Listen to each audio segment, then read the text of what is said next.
The quiet halls, the space station floated in the endless black of space.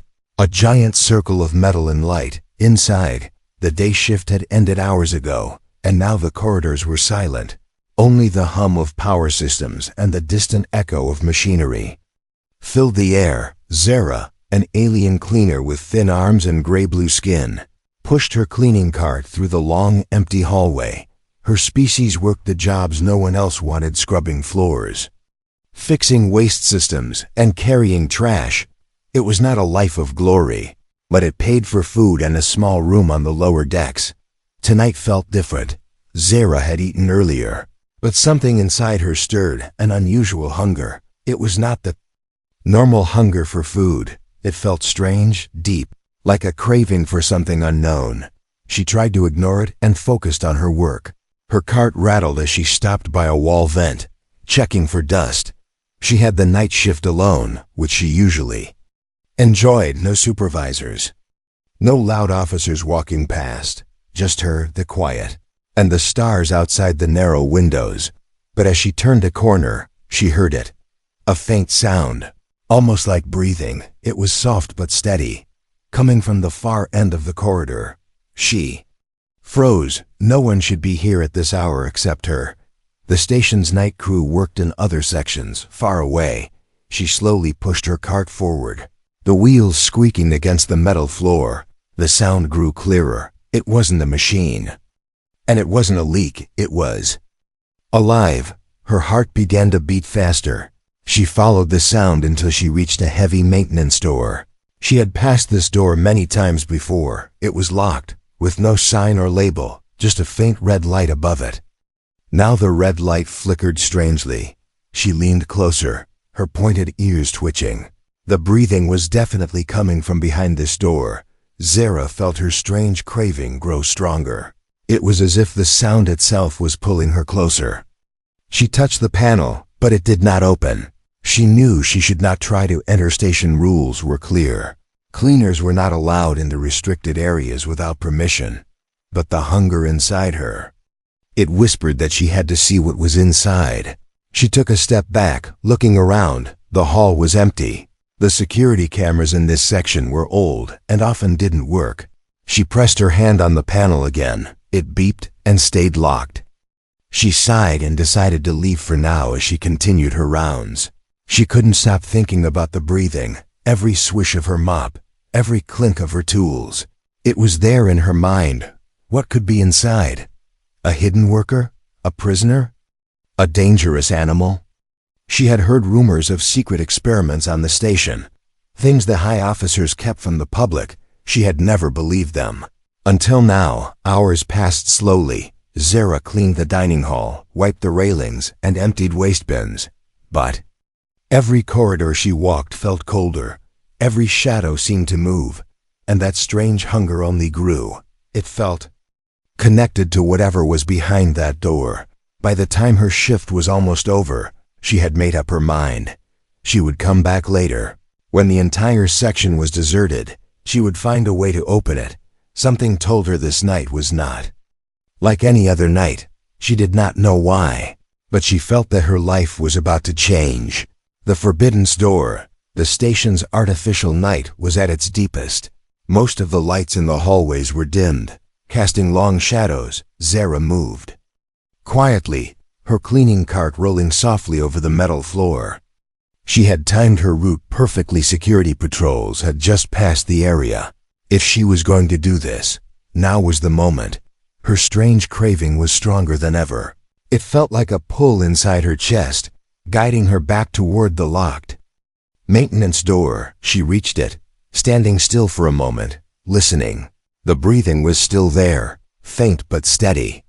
It almost felt like it was waiting for her. She looked around. No footsteps, no voices, only the low hum of the station systems. The red light above the door blinked slowly. She knelt down beside the control panel. Her cleaning badge wasn't meant for restricted access, but she had learned tricks, small hacks passed between cleaners over the years. She slid a thin piece of scrap metal into the panel's gap, twisting until it clicked. The screen glitched, showing a maintenance override option. Her hands shook as she pressed it. The door opened with a soft hiss. A wave of warm, heavy air drifted out, carrying a scent she had never smelled before. It was sweet, almost like fruit, but mixed with something strange, something alive, Zira's. Heart raced. She stepped inside, the darkness swallowing her. The room was small and unlit. Pipes ran along the ceiling, dripping condensation. A faint sound of chains clinking echoed in the air. Her eyes adjusted slowly, shapes forming in the shadows. And then she saw it. Someone or something moved in the corner. A voice spoke. Low and rough, it was a language she didn't fully understand. But the tone was clear. A question. Zara took a cautious step closer. Her foot bumped a metal food tray. It was empty, with dried crumbs clinging to it. Whoever was in here hadn't eaten in a long time. Don't be afraid, she said in her own language. Her voice barely above a whisper. The figure shifted, and the faint emergency lights caught its face. Her breath caught in her throat. It was not an alien, it was a human. The human Zara had never seen a human before. Her people spoke of them only in whisper stories from the old wars. Some called them dangerous predators. Others called them survivors who could outlast anything. But this one did not look like a predator. He was thin, pale, and chained to the wall. His clothes torn and dirty. His eyes, however, were alive. They locked onto hers with a sharpness that made her take a step back. Even in his weakened state, there was something in his gaze, a strength, a will that unsettled her for a moment. They just stared at each other. The strange craving inside her grew stronger. It was no longer just curiosity. It felt like an invisible thread pulling her closer. The human spoke again, this time slower, as if testing words in her language. I need food, he said, his voice rough. Zara glanced at the empty tray on the floor. She knew the stations.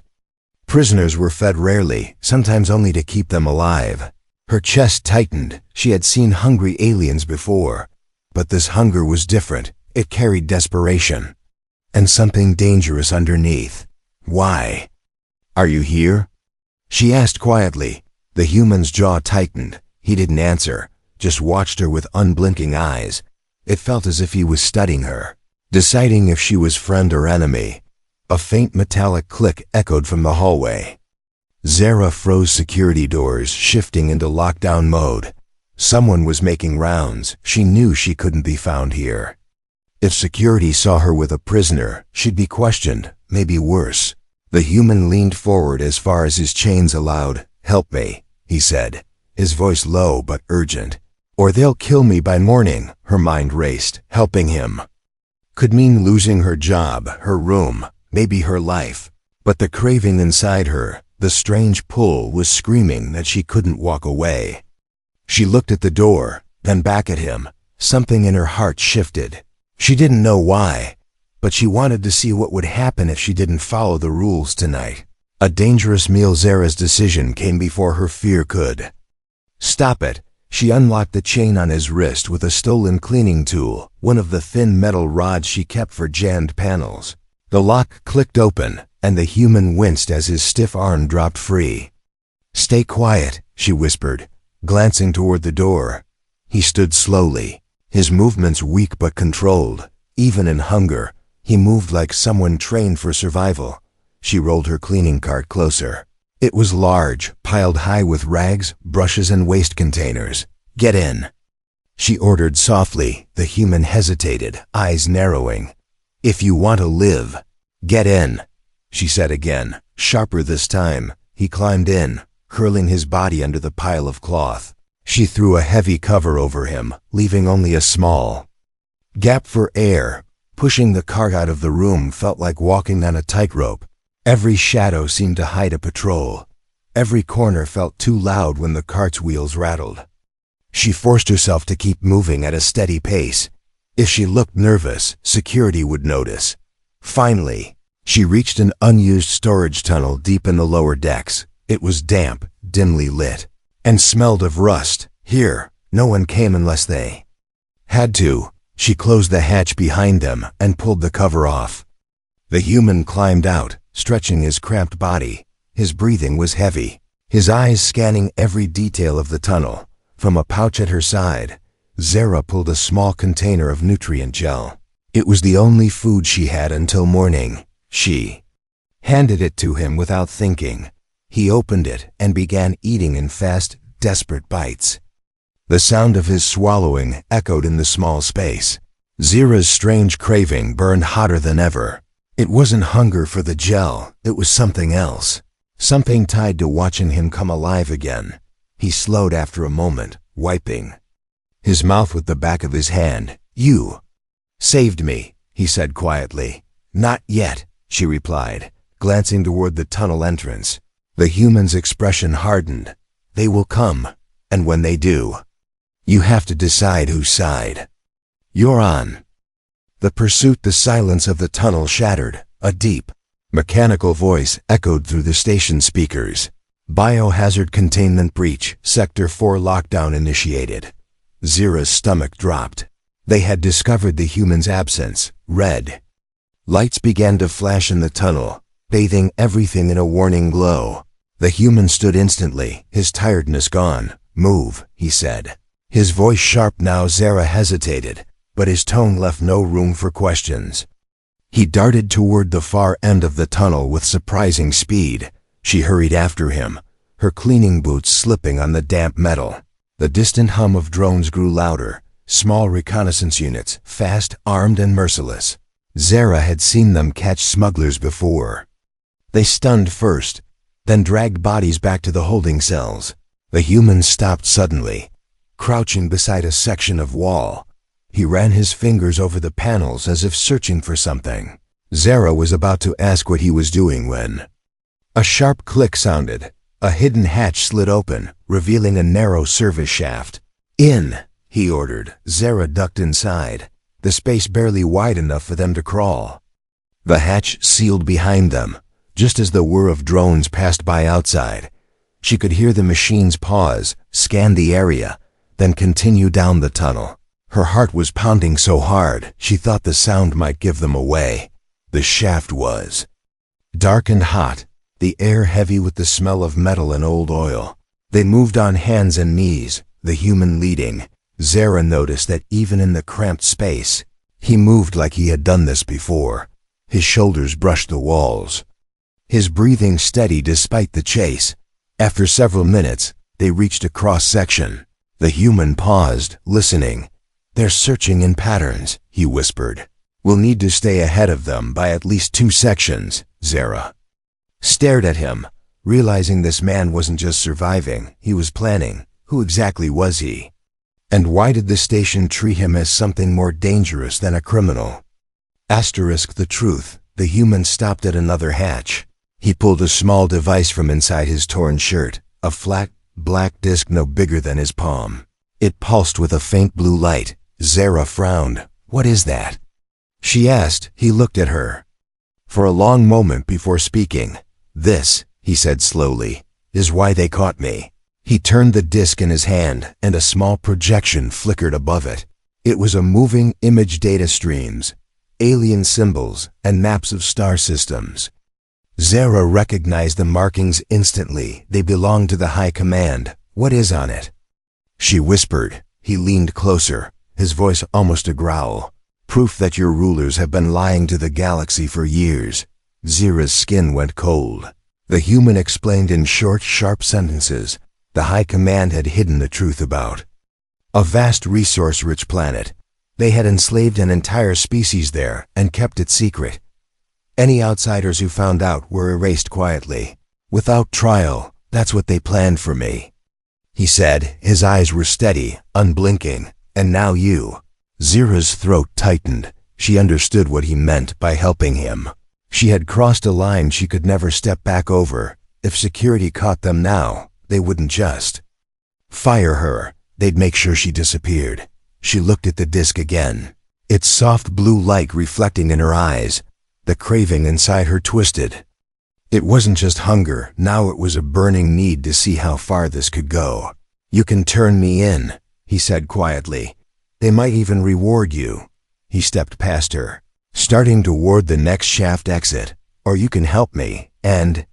Change everything. Zara stood frozen, the choice heavy in her chest. Every part of her old life was pulling her back towards safety. But that strange, unexplainable pull, the one that had started with his breathing behind a locked door, it was stronger than fear. The escape of Zara's decision came in a single breath. She stepped toward the human and said, "I'm not turning you in." For the first time, he gave her a real smile, a small, quick curve of his lips, but it carried the weight of trust. They moved fast through the last section of the service shafts. Every few minutes, the thud of heavy boots or the whir of drones passed nearby. The human led with quick, precise movements. Zara followed, her heart pounding with the rhythm of the alarms echoing through the metal walls. At the end of the shaft was an old maintenance bay. Dust covered the consoles, and half the lights were dead. In the center sat an escape pod round, dented and clearly unused for years. Zara stared at it. "That thing will fly?" she asked. The human was already at the controls, fingers moving like he had done this 100 times. "It'll fly," he said, "and it'll get us out before they seal this sector." The bay doors began to rumble open, revealing the black void of space. In the distance, the massive curve of the station glowed against the stars. Then came the sound, a piercing alarm that meant security forces were seconds away. Zara climbed in beside him, strapping herself to the worn seat. The pod's engine coughed, then roared to life. A voice thundered over the bay's coms. "Unauthorized launch detected. Halt immediately." The human didn't even look up. The pod shot forward, slipping through the widening gap in the bay doors, just as red laser fire streaked past. Zara gripped the armrest, the stars spinning outside the window. They plunged into the blackness, the station shrinking behind them. The human's eyes were fixed ahead, scanning the radar. "There," he said, pointing to a cluster of rocks. A hidden shape emerged from the asteroid shadows, a human ship, sleek and armed. Zara's chest tightened, realizing this was not just an escape, it was a handoff to something bigger. As the pod docked, the human turned to her. "You've just chosen the side that wins," he said. Zara felt the strange craving that had haunted her all night slowly fade, but in its place was something warmer, hope. The ship's airlock opened, and the human stepped out first. Zara followed, knowing she had left her old life forever behind. Somewhere deep inside, she understood. This was only the beginning.